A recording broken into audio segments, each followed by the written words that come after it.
So guys welcome to Jam Malhotra all in one. तो आपको मैंने जैसे कि बताया था अपने लास्ट वीडियो में कि मैंने एक मोटो व्लॉग करना है। सो मोटो व्लॉग की ऑलमोस्ट पूरी वीडियो शूट हो चुकी है।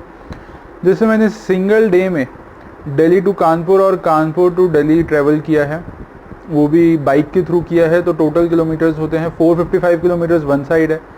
तो आप सोच ही लीजिए कितने किलोमीटर्स हो गया दोनों साइड का। सो ऐसा नहीं है कि 455 किलोमीटर तो डायरेक्ट एग्जैक्टली, तो मैंने सिर्फ कानपुर डाला था। कानपुर के अंदर भी काफ़ी मेरे को जाना था। तो मैं ये बताना चाहता हूँ कि मेरा इस वाले मोटो ब्लॉग का ना एक रीज़न था। कि रीज़न ये था कि जो हमारी लेबर्स, जैसे कि आपको पता है कि मेरा एक अपना खुद का भी बिज़नेस है, जो लेबर हमारी घर चली गई है, अब उस लेबर को वापस कैसे लाया जाए। उनको वापस लेने के लिए स्पेशली मैं गया था कि ताकि उनको कोई कोरोना का इफेक्ट ना हो, कोई कुछ ना हो। कि अगर वो पब्लिक ट्रांसपोर्ट से आते हैं तो मे भी ऐसा कुछ हो सकता है कि उन्हें कोरोना के सिम्टम्स हों या कोई प्रॉब्लम हो। तो इसीलिए खुद मैं ड्राइव करके पूरा कानपुर गया और कानपुर से उन्हें लेकर वापस आया। कानपुर में एक जगह है बांगरमाऊ। बांगरमाऊ तक मैं गया। तो आपको इस क्लिप के थ्रू, मतलब बीच में अभी आपको वीडियोस आएगी कि मेरी जो जर्नी थी, पूरी रास्ते की जर्नी आपको पूरी दिखाऊंगा। मैं वापसी की जर्नी दिखाऊंगा। देन मैं आपको ये बताऊंगा कि मेरा टोटल कितना एक्सपेंस लगा और कितना एक्सपेंसिव पड़ा बाइक से जाना, या आपको वॉल्वो से जाना चाहिए या कार से जाना चाहिए। मैं आपको ये सारी बातें बताऊंगा कि आपको किस के लिए बेस्ट है जाना। तो आप इस वीडियो में जुड़े रहें और इन आप आगे शॉर्ट्स को देखते रहें। का फिर से एक बार स्वागत है। जो कि आपसे वादा किया था रोड ट्रिप का, कानपुर तक का। कानपुर से 10-15 किलोमीटर पहले का ही है मेरा, लेकिन वो अब शुरू करने जा रहा हूँ। तो आप मेरे साथ जुड़े रहना। आज मैं बीच बीच में उसके लिए वीडियोस बनाता रहूंगा, देखते रहना कैसे कैसे जर्नी में पूरी करने वाला हूँ। So stay tuned. बाइक की तरफ बेसिकली अपना मेन मोड ऑफ ट्रांसपोर्ट एक यही है।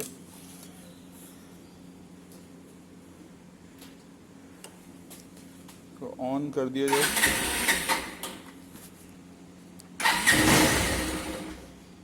ये भी ठंडी पड़ गई है।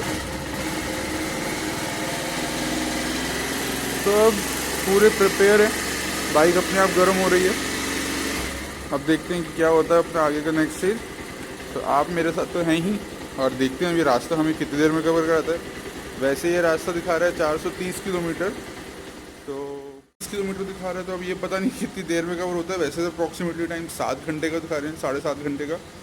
तो मे भी मैं कोशिश करूँगा कि नॉन स्टॉप जा सकूँ और इनके टाइम को बीट कर सकूँ। तो अब देखते हैं क्या होता है। ठीक है जी। तो आवाज़ आए या ना आए, लेकिन अपना तो फ्लो में अब चल दिए हैं। तो आपको व्यू दिखाता हूँ, कैसा डार्क सा व्यू है। फिर आगे दिखाता हूँ। ये तो अभी मैं फरीदाबाद का बाईपास ही क्रॉस कर रहा हूँ।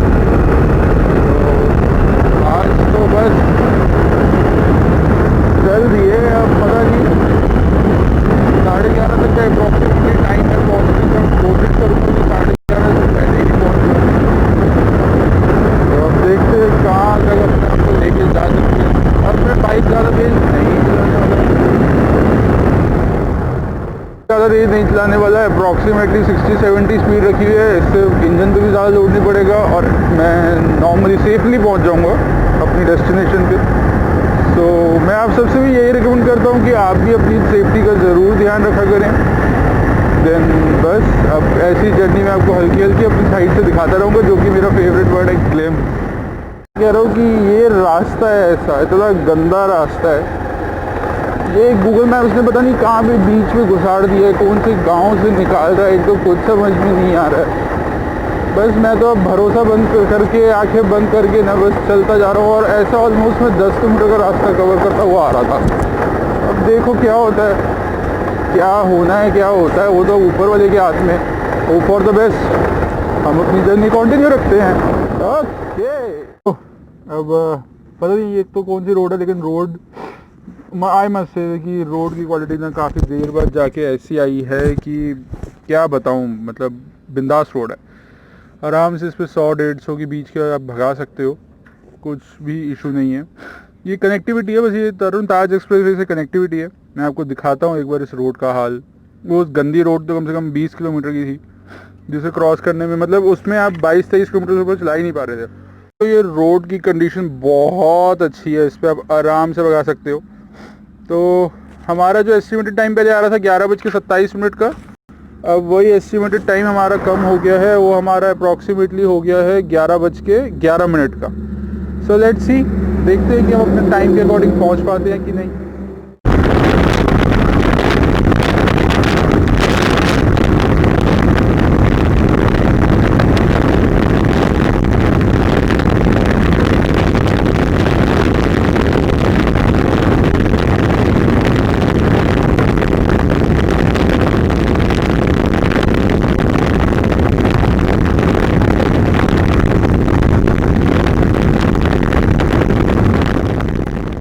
ना आगरा क्रॉस हो गया और टाइम हो रहा है अभी 6:30, मतलब बहुत सही कवर अप करता हुआ आ रहा हूँ मैं। ये अभी भी ज़िंदा है और बस अब ऐसे ही अगर स्पीड से चलता रहा तो मोस्ट प्रोबेबली मेरे को ये दिखा रहा है कि 10:50 तक मैं कानपुर पहुँच जाऊँगा। और फिर आप सब तो जानते ही हैं अपना काम सिर्फ 10 मिनट का है, तो इसीलिए वापस भी आना ही है। तो ऐसा कुछ नहीं है, जो होगा तो देखा जाएगा। लेकिन हाँ, मैं कहता हूँ कि अगर बाइक भगाने का आपका मन है तो आपको यही लेनी चाहिए। क्योंकि मैंने अभी एक्सपेक्ट किया, मतलब मैंने अभी ये नोटिस किया कि ऑलमोस्ट मैंने 127, 130 तक भी चलाई, तो बस वो बहुत सही चलती गई। ऐसा कुछ नहीं है कि उसमें कोई इशू आया हो, कुछ आया हो। तो रास्ता भी ऑलमोस्ट क्लियर है, बस वो अलीगढ़ से पहले का रास्ता थोड़ा सा गंदा है, मे बी वो भी सही हो जाएगा थोड़ा टाइम में। और एक तो वो फरीदाबाद से निकलते ही पता नहीं ये गूगल मैप्स ने कौन सी गांव में घुसेड़ दिया था, और वहाँ का रास्ता तो सच में 20-22 किलोमीटर बहुत ही गंदा था। मैं आपको दिखाने की कोशिश करता हूँ कि यहाँ का ओवरव्यू कुछ इसी तरीके से है कि रोड्स तो मैं कहता हूँ, लोग तो देखो जहाँ गंदगी करनी होती है वो लोग तो गंदगी कर ही जाते हैं। ऐसे लोगों को तो मैं कहता हूँ पेनलाइज करना ही चाहिए, इनको फ़ाइन क्या, इनको तो इनसे ही उठवाना चाहिए। और बस अपन रेडी हैं। अब मैं बाइक को इतनी देर से रेगुलर चला रहा था, ऑलमोस्ट 180 किलोमीटर के आसपास मैंने बाइक चला ली है, तो यही एक रीज़न है कि मैं अब रुका हूँ। अब मैं सोच रहा हूँ कि 5 मिनट का और ब्रेक देके फिर बाइक चलाना चालू करूँ, क्योंकि ऐसे ही अगर चलाता रहा तो कुछ प्रॉब्लम ना हो जाए, इसी चक्कर में मैं इसको यही थोड़ा सा ब्रेक दिया। बहुत देर से रेगुलर चला रहा था, बहुत देर से।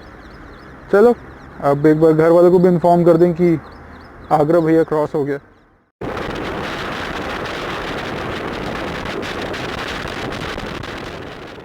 ऑलमोस्ट कि एक फ्रेंड को लेने जाना है, तो ये लो, ये रहा वो नमूना हमारा जिसके लिए आज कानपुर तक आए हैं। अब बस इसको पिक कर लिया है, देन अब वापस लौट रहे हैं। अब वापस में तो देख सकते हो यार, दोपहर के टाइम है, धूप बहुत तेज़ है। आई गेस अगर टाइम देखूं तो मैं टाइम भी अभी 3:06 हो चुके हैं, और कतई कुत्तों वाली है धूप भी। क्या कहना चाहेगा तू? शर्मीला है थोड़ा सा, अभी उसको पता नहीं था एक्चुअली हमारे इस बारे में। तो लेट्स सी, देखते हैं क्या होता है क्या नहीं होता।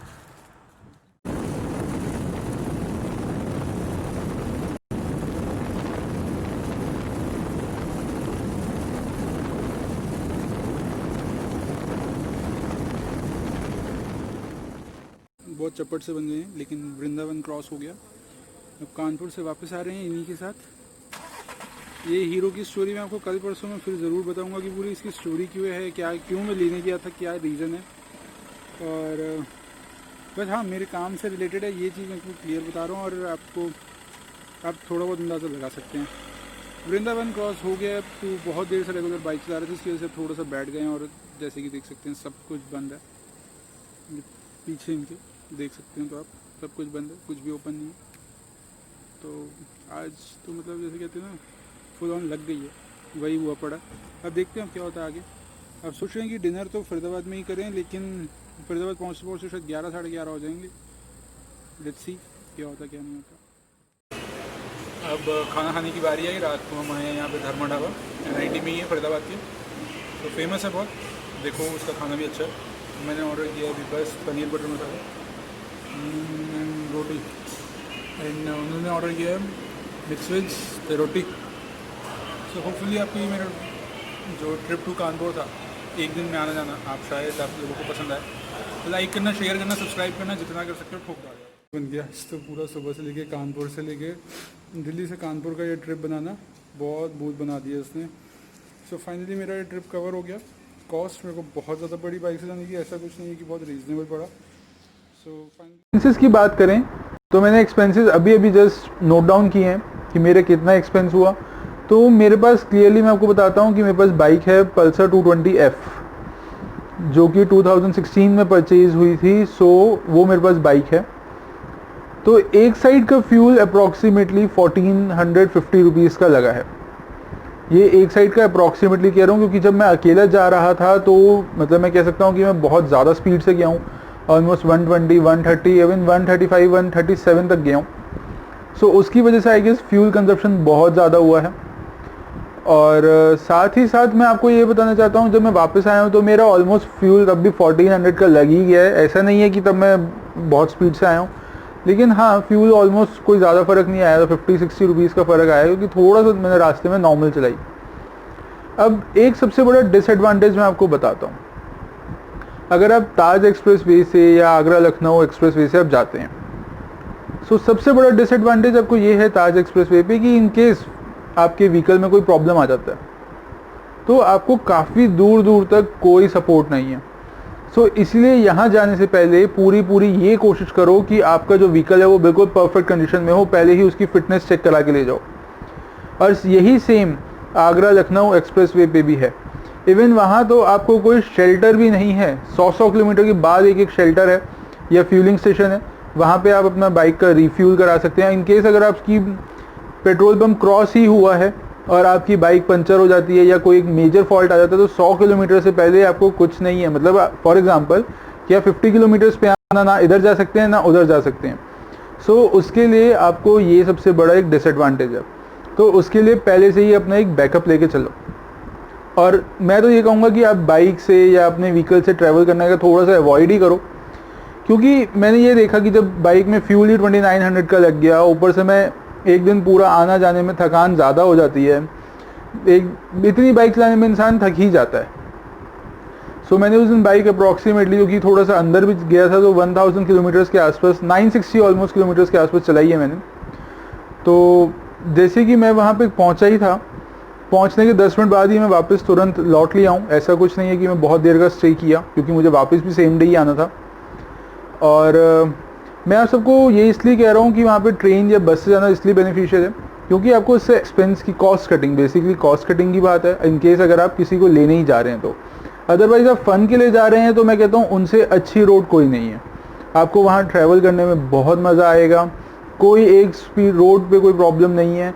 हाँ, जब मैंने फरीदाबाद से अपनी जर्नी शुरू ही की थी तब सबसे बड़ी प्रॉब्लम आई थी, पता नहीं इसने मुझे कौन से जंगल में, मैंने गूगल मैप्स के थ्रू ही किया था, तो कौन से जंगलों से निकाला कि मैं डायरेक्ट पलवल में पहुंचा। फरीदाबाद के बाद मैं बीच में कुछ भी नहीं आया, क्योंकि अगर फरीदाबाद से पलवल जाएं तो बीच में आपको बल्लभगढ़ भी आता है, पृथला भी आता है और छोटे छोटे से गांव भी आते हैं। तो वो कोई मेरे को बीच में नहीं पड़े, डायरेक्ट मैं पलवल पहुंचा फरीदाबाद से। रास्ता भले ही छोटा था लेकिन रास्ता बहुत स्कैरी था।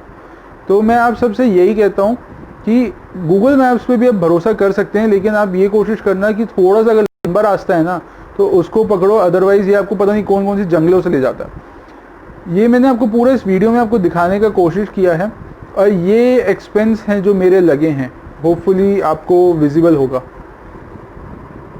अब ये आपको विजिबल होगा, अब इसको थोड़ा सा मतलब स्क्रीनशॉट लेके आप इसको टर्न करके देख सकते हैं, आपको ज़्यादा समझ में आएगा।